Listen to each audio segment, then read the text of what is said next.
June 20th was quite an eventful day in the town of Okotoks. Of course, Wednesday night the river had been flowing at about 20 cubic meters per second. By Thursday afternoon it was flowing at 700 cubic meters per second. So about 35 rivers in the same basin compared to the night before. That morning at 11:05 I signed the state of local emergency, which gives the town extraordinary powers in dealing with an event such as a major flood. In particular, that day we were quite worried about the river coming over the tracks at the west end of town and coming right down Main Street. It was close on the Friday in particular, June 21st, but the river, the berm of the railroad tracks did hold and keep the water out of the downtown. In particular, I went with one of the members of the Okotoks Fire Department to make sure Rose Marlowe was out of her house.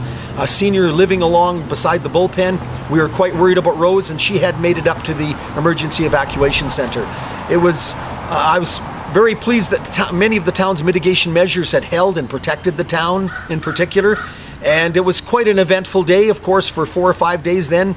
We then ended up housing 181 people in the Okotoks Recreation Center, sleeping overnight because mainly people from the High River area had nowhere else to go. Their homes were underwater and they had nowhere else to go. And the town really stepped up. In particular, town staff were stellar in making sure that the needs of those guests in our town were provided for. I can't say enough about the response of the town staff, about Alberta Environment in our town, in making sure that we were able to deal with this natural event. We can't stop flooding, but we can mitigate against some of the serious damages caused by the flooding.